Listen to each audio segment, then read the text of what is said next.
telltale camera. We need one to keep a record of things. My garden, the cats, they're all changing and we don't have photographs of them. Yes, I said, fumbling with a compact digital camera, no larger than an old-fashioned metal cigarette case. The last camera we'd owned I'd dropped in a shopping center parking lot. It had slipped right out of my pocket as I swung my sport coat from the back seat of our car. Now I tend to keep the camera in my shirt pocket. What are the chances of one falling out from there unless I really bend over? Anyway, I brought the broken camera to several places and they told me it would cost over $100. You might as well get a new one for that amount.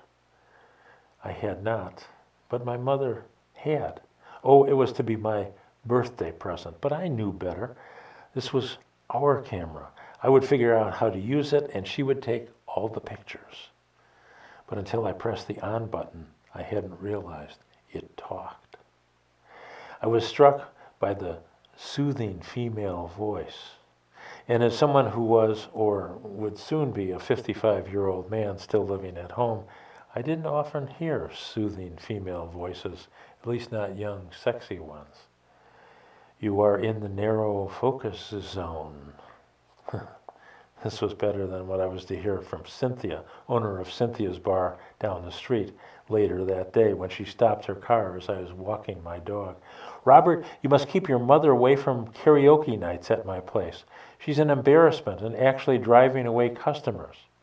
I'll see what I can do, was my sheepish reply. But I could do nothing.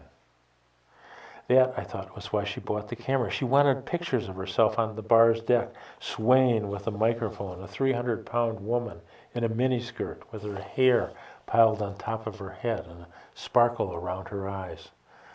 She wouldn't let me attend, not that I wanted to, but she would invite highway construction workers, UPS delivery men, even the guy who drove the big green garbage truck. She didn't want them to know that she had a son, not that it mattered. I knew as I listened to the music from Cynthia's place down the street, these men never came anyway. So what am I to do, I wondered. My internet gift business was just getting started. I needed a home and my computer. She owns this place outright and will live forever, plus she gets $400 each month in Social Security disability payments. I couldn't live without that. I knew I could deposit the SSI check in our joint account. I'd done this before. The bank didn't care. After all, I was the one who paid the bills. They didn't want to deal with my mother any more than anyone else did. She would steal that camera from my room and from the shirt pocket and take it to Cynthia's. The bartender reluctantly took pictures of her. I don't know, she forced him somehow to. Sometimes I clicked through the pictures. How disgusting. I would hear her toneless voice singing along to the karaoke music. It was bad Bob Dylan imitation. But lately, I see her ribbons and her bows have fallen from her curls. She takes just like a woman, yes she does. She makes love just like a woman, yes she does. And she aches just like a woman, but she breaks like a little girl. To which my camera might add low battery power. And then someone knocked at my front door. It was a miracle disguised as a man. He wore an orange vest of a highway worker. They had been widening County Highway B that went in front of our house all summer. It was the main thoroughfare and through this little village. In order to make the most of it, the town board had allowed the State Department of Transportation not only to add curbs and gutters, but also a sidewalk on the west side of the building. This cut into my mother's hillside property by 15 feet, but the result, I knew, would increase its value in the long run. My name is Ralph Switchgrass. I'm an engineer with DOT. I stared at the strange little man. He looked like pictures I'd seen of the American author Edgar Allan Poe. How can I help you? I asked. Well, Switchgrass replied, I'm afraid we've made a little discovery in bulldozing part of your hill today. It's near where we're going to put in a few new steps down to the street. Discovery? Yes, we've uncovered an abandoned well, as I said, close to the place where a stairway will go. It's quite interesting. Actually, you can come out and see the top circle of yellow stones. There was a makeshift wooden cover, but what? I'm afraid it doesn't meet legal requirements. You have to get it sealed off and inspected by a licensed plumber before we can go any further.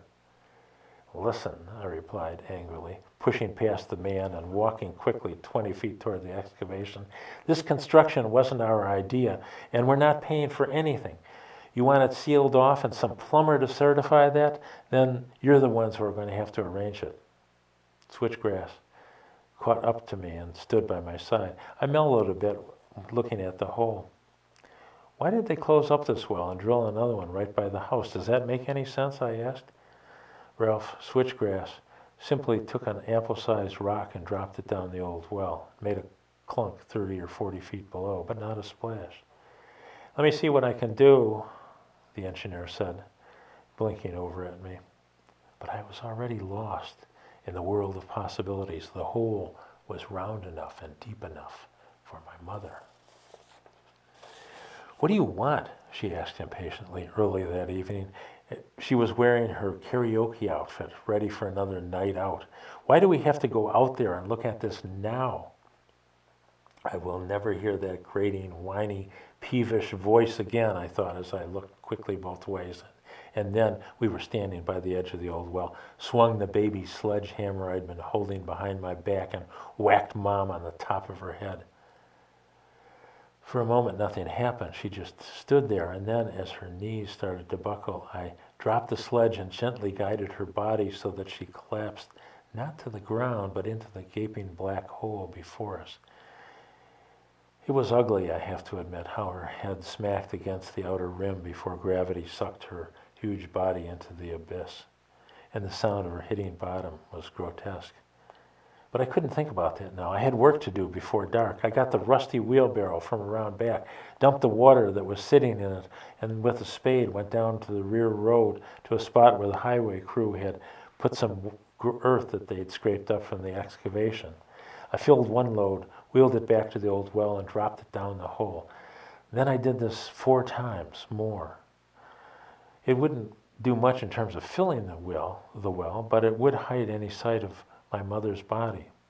The highway people would cap this, put the appropriate ground cover on top, and that would be that. Who would ask about her? Neighbors might notice that she wasn't riding her old balloon-tired bike toward town anymore, but they would assume it had fallen apart, or that she was sick, or maybe she went to visit a relative in Florida and decided not to come back.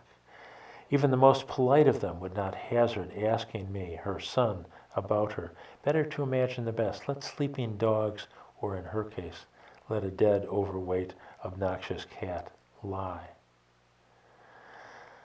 That night I took a warm bath. I opened a bottle of cheap Austrian red wine and even found an old leather-bound copy of Poe to read in the tub. Afterwards, for the first time in years, I slept peacefully, not even dreaming of Annabel Lee and her sepulcher there by the sea and her tomb by the sounding sea. Late the next afternoon, Ralph Switchgrass was back at my door. This time with him he had a plumber, Jim Lean, and Switchgrass's boss, Rich Benson. DOT would take care of the well, take care of everything, cementing it closed, getting assigned legal documents, finishing the steps, and seeding that part of the hill they had excavated to make way for the steps. This, of course, they had to point out to me on the property by the old well. It's a shame to cover an antique well like this, Benson felt compelled to say to the group, but who knows, in another 100 years there might be reason to unearth this once again. What was that? Jim Lean asked. None of the rest of us, standing there in the late August twilight, heard anything. It was a woman's voice, he insisted. Listen. There was the slight ruffling of leaves, some distant earth-moving equipment from farther down the road, and then a soothing female voice, young, sexy, and damning, echoed up from deep within the well. You are in the narrow focus zone. We've got to get down there and find out what that voice is, said Benson. In the distance, the sound of karaoke music began.